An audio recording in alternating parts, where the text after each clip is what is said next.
15 লাখ টাকা দাম হাঁকানো সেই ভাইরাল ছাগলটির গলা জড়িয়ে ধরা তরুণের বাবার পরিচয় অবশেষে মিলেছে। নটরডেম কলেজের শিক্ষার্থী মুশফিকুর রহমান ইফাতের স্বজনরা বলছেন অন্য কেউ নন, জাতীয় রাজস্ব বোর্ডের সদস্য ডক্টর মতিউর রহমানই তার বাবা। মতিউরের দ্বিতীয় স্ত্রী শাম্মী আক্তার শিবলি ওরফে শিবুর 3 সন্তানের মধ্যে দ্বিতীয় সন্তানই ইফাত। চাকচিক্যময় ও বিলাসবহুল জীবনযাপনে অভ্যস্ত ইফাত কোরবানির জন্য 12 লাখ টাকায় ছাগল কিনে আলোচনায় আসেন। তারপর সেই ছাগলকাণ্ড থেকে বেরিয়ে আসতে থাকে একের পর এক নাটকীয় ঘটনা। যদিও ছেলের পরিচয় বেমালুম অস্বীকার করেই আসছেন মতিউর। ইফতির সাথে আপনার সম্পর্ক কি? এই ছেলেকে আমরা চিনি না, এবং আমার এক ছেলে এবং এক মেয়ে। মেয়ের নাম ফারজানা রহমান ইপসিতা, ও কানাডাতে আছে, আর আমার মেয়েও সে ইন্টারন্যাশনাল মেকআপ আর্টিস্ট এবং মেকআপ ট্রেনার। আমার ছেলে মিশিগান এন আরবার, ওয়ার্ল্ডের টপ 20 ইউনিভার্সিটির একটা ইউনিভার্সিটি, যেখান থেকে সে ইকোনমিক্স অ্যান্ড ইকোনোমেট্রিক্সে অনার্স করেছেন এবং ফাইন্যান্স উইথ ফিনটেকে মাস্টার্স করেছেন, এবং ও খুবই ইমানদার একটা ছেলে। ইফতির মা আপনার স্ত্রী, এইসব বিশ্বাস বক্তব্য কি? এটা রূপকথার গল্পের মতো জিনিসটা হয়েছে, সেটা নিয়ে বিভিন্নভাবে ট্রোল করা হয়েছে। তো এটা হচ্ছে একটা টেকনিক যে কীভাবে একটা মানুষের সম্মানহানি করা যায়। কারণ আমার সন্তান, আমরা বসুন্ধরাতে থাকি এবং আমার সন্তান আমার সাথে থাকে, আমার মেয়ে কানাডা থেকে, সবাই জানে এটা, এবং আমার যত ফ্রেন্ড সার্কেল আছে, বন্ধু বান্ধব আছে, সবাই জানে। আমাদের পুরা ইটটাকেই এই ট্রোল করে একটা বিষিয়ে তুলেছে। ওয়ালটন ফ্রিজ কিনে অনেকের মতো আপনিও হয়ে যেতে পারেন মিলেনিয়াল। সেরা পণ্যের সেরা অফার। একাদশ বাণিজ্য ক্যাডারের কর্মকর্তা, জাতীয় রাজস্ব বোর্ডের সদস্য, কাস্টমস, এক্সাইজ ও ভ্যাট আপিলাত ট্রাইব্যুনালের প্রেসিডেন্ট ডক্টর মতিউর রহমানের আরও পরিচয়ের মধ্যে রয়েছে রাষ্ট্রায়ত্ত সোনালী ব্যাংকের পরিচালক, এছাড়াও বরিশাল বিভাগীয় অফিসার্স অ্যাসোসিয়েশনের সাধারণ সম্পাদক তিনি। বরিশালের মুলাদি সন্তান মতিউরের দ্বিতীয় স্ত্রী শাম্মী আক্তারের বাড়ি ফেনীর সোনাগাজী উপজেলার আমিরাবাদ ইউনিয়নের সোনাপুর গ্রামে। স্বামীর প্রভাবশালী স্বজনরাও নিশ্চিত করেছেন মতিউরই ইফাতের বাবা। ছাগলের জন্য শেষমেশ সন্তানকে অস্বীকার করায় বিস্মিত তারাও।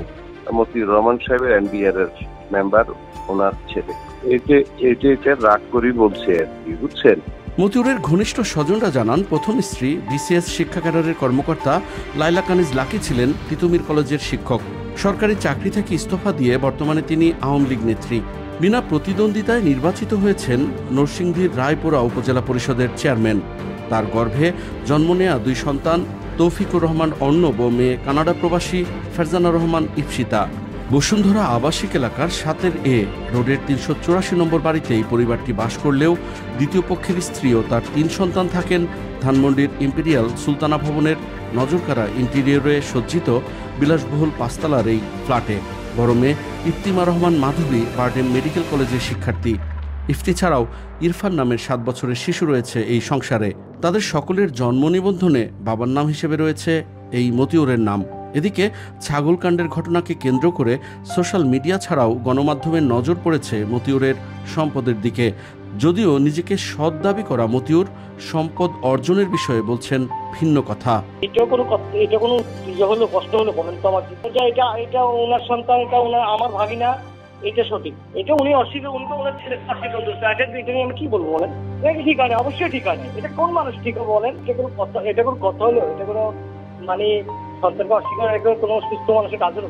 দেশের বিভিন্ন স্থানে নামে বেনামে সম্পদের পাহাড় আলোচিত এই রাজস্ব কর্মকর্তার পরিবারের সদস্যদের বিলাসবহুল জীবনযাপন, বিপুল অর্থবিত্তের উৎস নিয়ে প্রশ্ন উঠেছে বিভিন্ন মহলে।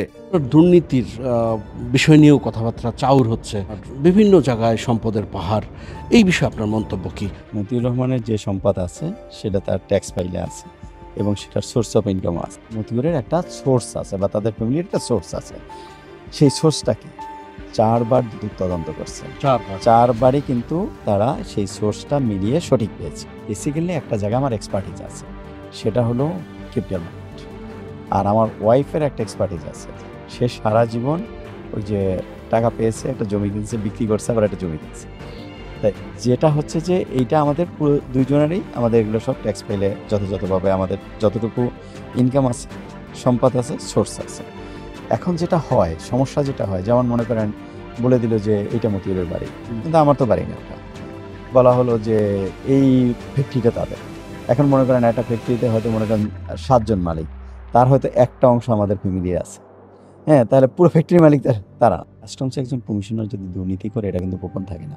আমার অফিসের স্টাফ যদি জানে যে এই স্যারটা কোনো ধরনের দুর্নীতি করে না, যদি ব্যবসায়ীরা যাদের সাথে আমি কাজ করতেছে তারা দেখতেছে না তাকে আমরা কোনো টাকা দিতে পারিনি, তাহলে বুঝতে হবে যে সে তার দায়িত্ব সঠিকভাবে পালন করছে। আর একটা জিনিস আপনি মনে রাখবেন, যখন একটা কর্মকর্তা এক্সট্রা অর্ডিনারি রাজস্ব লক্ষ্যমাত্রা অর্জন করে, সে দুর্নীতিবাজ হইলে সেটা পারে না। এমন পরিস্থিতির মধ্যেই সামাজিক যোগাযোগ মাধ্যম ফেসবুকের কারহাব বিডির অফিসিয়াল পেজে মুশফিকুর রহমান ইফাত আইডি থেকে তার 4টে গাড়ি বিক্রি হবে এমন একটি পোস্ট দেওয়া হয়েছে। যদি কেউ কিনতে চান তাহলে ইনবক্সে যোগাযোগ করতে বলেছেন ইফাত। যদিও ঢাকা মেট্রো ঘ 15-93-27 নম্বরের পার্ল কালারের প্রাডো মডেলের বিলাসবহুল যে গাড়িটি ইফাত হাঁকিয়ে বেড়াতেন, সেটার মালিক SK trim and industries limited নামে টঙ্গীর গার্মেন্টস সরঞ্জাম তৈরি ও সরবরাহকারী একটি প্রতিষ্ঠান, যার স্পন্সর ডিরেক্টর রাজস্ব কর্মকর্তা মতিউর রহমানের ভাই এম এ কাইয়ুম হাওলাদার। এনটিভির যে সংবাদকর্মী তার সাক্ষাৎকার নিয়েছেন তাকে ধন্যবাদ জানাই যে তিনি যোগাযোগ করে তার কাছ থেকে কথা বের করেছেন, তিনি কথা বলেছেন। তিনি চাকরির পাশাপাশি শেয়ার বাজার থেকে বিপুল পরিমাণ অর্থ আয় করেছেন। 1 কোটি টাকার শেয়ার থেকে তিনি 14 কোটি টাকা আয় করেছেন। যে সমস্ত প্রতিষ্ঠান রুগ্ন হয়ে গেছে সেই সমস্ত প্রতিষ্ঠানের মালিকদের সঙ্গে তিনি বসেছেন। তিনি রাজস্ব বিভাগের গুরুত্বপূর্ণ কর্মকর্তা, তার কাছে ওই সমস্ত প্রতিষ্ঠানের ফাইল আছে। সেই সমস্ত ফাইল দেখে তিনি রুগ্ন এবং তিনি দুর্বল হয়ে পড়া প্রতিষ্ঠানগুলো বাছাই করছেন, তাদের মালিকদের সঙ্গে যোগাযোগ করছেন, তাদের মালিকদের সঙ্গে বসে মিটিং করছেন। মিটিং করে তিনি বুদ্ধি দিচ্ছেন কি করলে এই শেয়ারের মূল্য বাড়বে।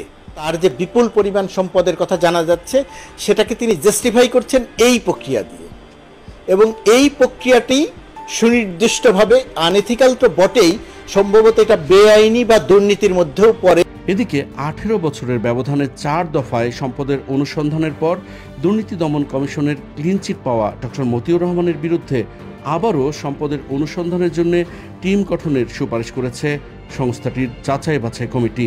গত 4 জুন কমিটির সভায় এই সিদ্ধান্ত নেওয়া হলেও নিজের সততার ব্যাপারে চ্যালেঞ্জ ছুড়ে দিয়েছেন ছাগলকাণ্ডে আলোচিত এই রাজস্ব কর্মকর্তা।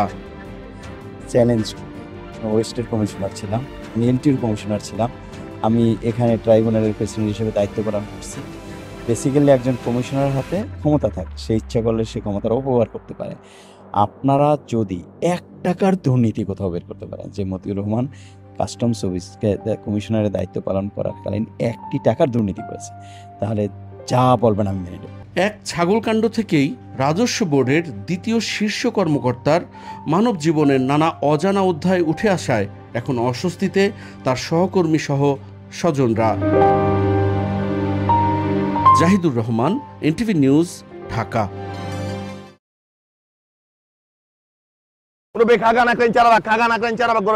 একদম শীতকালে বড় ভাই টান দিয়া যাবো খাগা না কেন চারা ওস্তাদ জানে প্লাস্টিক ওস্তাদ।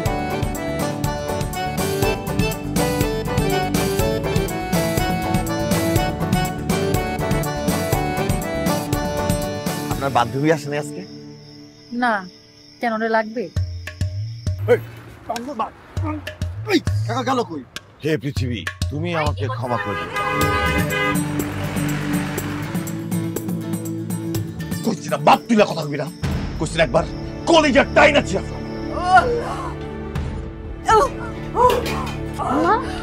কি হয়েছে আমার?